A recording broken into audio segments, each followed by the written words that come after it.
cunsuriyadii oo halkii ugu dambaysay maraysa xildhibaan Barkhad Batuun oo weerar cir iyo dhul lagu soo qaaday kadib markuu guursaday gabar Soomaaliyeed war hayay Barkhad Jaamac Batuun iyo anagu aanu nahay laba qof heshiiyay kadibna isguursaday waxa la yiri sidee baad u guursatay adigoo nin gabooya ah gabar beelaha oo cad wana sababta keentay inaan anagu ninkaasi aanu ku qanacsan oo waxa weeyaan soo jeeda oo sixranayn waa geesiyad waa xaaskii Barkhad Batuun oo runta u sheegtay uguna dhiijisay kuwii lahaa gabooya weeye ee kuma gayo oo waxa weeyaan caafimaadkayga qab inaan guursado السلام عليكم ورحمة الله تعالى وبركاته كل ذي وعنا ولا سنة مان ومضى الصومالية بيكستا جوتان وبرنامج كان يرميها برشاد يفتيمي تحقيقين كأوي اللي صار دوات الصين الشرقي وحكا عصيادات كحنا تناكنا سبسكرايب صارت فرق عن بركسون وقتكم في قوري نص يرميها برشاد يفتيمي تحقيقين تظهرين لو شفت حتى 10 متانا سي شرقي برنامج كوبشا أوصل شو عنصريات دي تي وفوش حميد ودو اللي سنيد أيام ماتوا ومات الصوماليون kasoo ifbaxday maalin walba wuxuu yirina duunya joogo waxa aragti ku laaban maalinba maalinta ka dambaysa oo aslana dadka Soomaaliyeed wasiil baxayaan waxbay fahmayaan diintii bay garteen adduunyada si nool yahay ogaadeen waxbay barteen waxba u baxay wuxuu yiri hadaan guga ku kordhaa gabow mooyee ku tarin garaad iyo way arag ilaa waxba dhaatiged inta qurac jiro hadaynu jirno Soomaaliyeed inta qurac jiro hadaynu jirno waligan ilbixmayno diintana fahmimayno xildhibaan Barkhad Batuun oo nin dhalinyaro ah oo Soomaaliyeed oo aqoon-yahana oo dadkiisa ka soo dhaxbaxay oo deegaankii uu ku dhashay iyo meeshii uu joogay ka soo ifbaxay oo tiisi daryeelay dadka Soomaaliyeedna doonayay inuu wax u qabto ayaa niman daciif ah oo garasho iyo aqli iyo dadnimo midna aan ku gaaray waxay u siyaasadayeen gabar Soomaaliyeed oo inaadeertiisa oo u guursaday oo hawshiisa dhameystay ayaa inta gurigii looga daba tagay reerkii la weeraray gabadhii la weeraray la caayay social media wax loo galiyay waxa way gabadhuna waa sixran tahay oo Barkhad Batuun baa sixray sixir buu ku haystaa la ilaaha illa allah muhammad rasuul gobanimadu waa wax loo dhashiyo dhaxal awowad dayal laguma helo wariya hoy dhusushiyo war gobanimadu waan yar cagaha dhulka lagu hayo ninkii baa xaaskiisii iyo reerkiisii la weeraray oo gurigiisii loogu dhacay oo gabadh reerkeedu lagu diray bal waa tan gabadh geesiyada ilaahu gabdhaha Soomaaliyeed noo daa oo noo barakay oo noo badi eegay niman gabadh Soomaaliyeed garab taagnayn baabay waxa aan ku raaqraaqayno ku soconno sida uu sii deeyno suugaanta iyo qabshaxda iyo aftahanimada waa wax hooyo Soomaaliyeed iyo gabar Soomaaliyeed ka dambayso eegay cilaanu magalood baanu noqon lahayn magalood hadaan iyagu jirin yaa geesiyad bal ila daawada inaan tanaafka furatay kuwii cunsuriyiinta ahaa oo siyaasadda ka badiyay ninkaas wallahi ninkaan waa taageersanahay ninkaan waa taageersanahay libax dhalay markuu siyaasadii ka badiyay oo yiri war dadka Hargeysa jooga biyalaan baa ay biyasiya oo wakaalada biyaha isku duubay wax xildhibaan Hargeysa ka soo baxay dadkiisuna u dooday dadka reer Hargeysa ee doortay ayuu u dooday kuwii wakaalada biyaha haystay iyo kuwii wadooyinka markuu halkaa ku dhagay ayay gurigiisa u dhacay oo dhaheen waa gabooye waa midgaan wuu sixraday nasab hadaad maqashaan waa dadka gabooye iyo dhalinyarada gabooye niman ku dilayn ku dhacayn ku boobin isbaara ku dhiganay diintaada iyo milladaada iyo sharaftaada waxba ka sheegay dalkiisa iyo dadkiisa u cararay gabadha geeyada abu guursaday bal waxa ku dhacay ila dhageysta siira sheergalay hadii dhiig Soomaaliyeed kugu jiro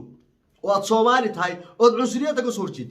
ku soconaada aniga laftigeyga ma aragtay sharafteediyana meel lagaga dhaco anoo qof dumara waxa weeyaan muhiim iyo qasabna aan ahayn mar kasta in ma aragtay hadii aan guursanayo iyo hadaanan guursanahay dadweynaha ma aragtay ogaadaan iyadoo qasab hay waxaan rabay inaan horta halkan ugu horeyn ka cadeeyo anigoo miirkayga iyo maankayga qaba in Barkhad Jaamac Batuun iyo anagu aanu nahay laba qof anoo miirkayga iyo maankayga qaba bay tiri baan Barkhad Batuun Jaamac Batuun aanu is caasharnay oo aan nidhi suka yardaa wada oon isguursanay maxaa ku maydha dulliyow cunsuriyow maxaa ku maydha oo sexraday reerkooda ku dira gabadhaa waxaa dhibaato la mariyey bal dhegaysta oo soo dhawaada siina sheergareeya barnaamijkana laygta ku booba oo markaasi istoortay heshiiyey kadibna isguursaday wabacdayna ilmo ilaahay ku arsaaqay waxaan leeyahay dadyowga intaa wax ka dhex raadinaya maaha intani tii wax laga dhex raadin lahaa maaha nimanka siyaasadaynaya barkhad baa gabadh guursaday aanay isku qabiilahayn oo ay uga jeedaan ma geeyo qabiilada kale maadaama sugdi qabiilka yahay xaasha lillah wixii xun waa laga xishoodaa waxaa halkaa ina dhigay gunta inaga dhigay qarankeennii ku burburay aynu u baayno u hoogayno oo gabdhaheena Jamaican iyo Ghanais iyo Nigerian iyo Kurdi eega iyo Arabiya cajabi oo sidii timir xabaaltaal sida ugu boobeen waa dulinimada iyo cunsurinimada iyo doqonniinada aynu dhexdeena isku sameeynay dad Soomaaliyeed ku dulmanay nin Soomaali oo muslimna barqa jaacba dunya ka sharaf badan ninka dhalinyarada ay sujuudu ka muuqatay tukanaya eegay islaanay odayow gabadhaada Jamaican siiyay ama Kurdi siiyay inaad taayo midgaan so fuufu guriga ku fadhiyo Jamaican gabadhaada ay la saaxiib tahay Kurdish waxaan la hadlayaa odayaasha iyo islaamaha cusuriinta waan la hadlayaa ilaahay aqoon inaad kan midgaan ku sheegtid waa ku doqoniino waana ku ehlan naarnimo ku soconaada waxaan dheer geesiyada waxaan leeyahay nimayahood dibisa ugu noqda hablaha dhasheen ugu yaraan waa qabtaan waxa weeyaan waa la dhalateen haddaydaan u dhixin waa u dhixi doontaan oo de waa guursan doontaan marka intii wax laga dhex raadin lahaa maahe dib ku noqda baan leeyahay waxa kale aan sheegayaa anigu mushtaaq ahaan waxa weeyaan waxyaabo waxa jira dhaqan 200 oo sanadood soo jiray waa run oo anigu shakhsiyan aan waxba ka qaban karin waa dhaqankii xumaa ee dulliga ahaa ee fuquuqa ahaa ee cunsuriga ahaa ee dadkii aqoonyahanka ahaa ee kabta toliyay ee waranka inoo sameeyay ee maanta nuclearka inoo sameeyay lagu cunsuriyay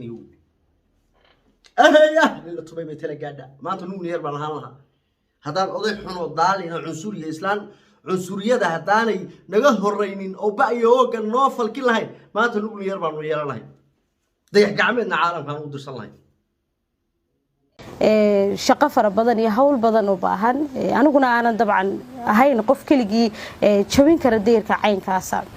waxaan samoodayay in ay 200 oo sanadood kadib sidii dhaanto oo isma lahayn 40 sanadood ka hor ama 30 sanadood ka hor caynkii lahaa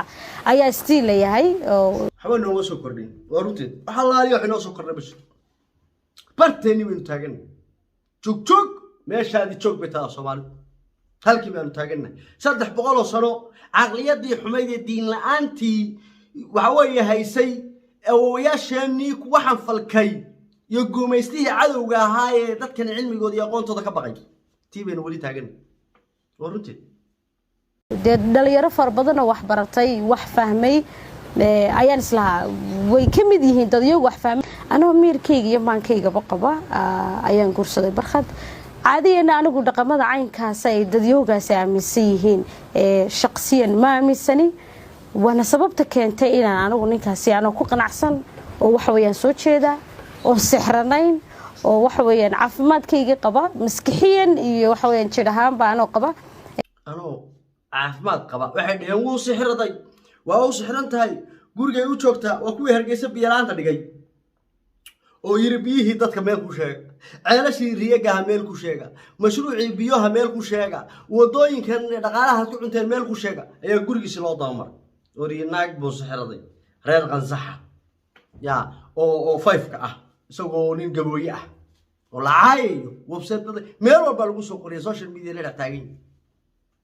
raganimada iyo dadnimada iyo geesinimada iyo aqoon haddaad doonaysid iyadii oo qof ah waa Barkhad Jaamac Batuum waxaana ku gubaabinayaa oo aan waxa weeye ku bogaadinayaa oo ku gubaabinayaa dhalinyarada gabooye inay wada Barkhad Jaamac Batuum wada noqdaan ku soo inaan guursado inaan qof dumara oo waxa weeyaan intii miidiyaha timiday tiri warqadii laygu meheriyay baa tan ah waa dareemi kartaa waxa keenay halka waa nimanka siyaasadeeyay waxa weeyaan in sharaftiisa iyo cirdigiisa iyo waliba tayada lagu ciyaaro lacagayowga ku bixiyay markii la yiri hagaajiyay shaqooyinkiina lacagayowga ku bixiyay in markaasi ninka waxa weeyaan leeyahay halala kaco simbal وكادكاday wixii loo dhaariyay buu ogaaday tuugadii madax ku tidii mindiyo xuntii iimaan laawayaashii bukaan socodkii eegay dadka dhiigooda cabi jiray buu ka daayay dadka reer Geesabiye u baahan dadka shacabka waxa weeye waa hala taro waxa la yiri maxaaba lacag baa lagu bixiyay gabar buu sixraday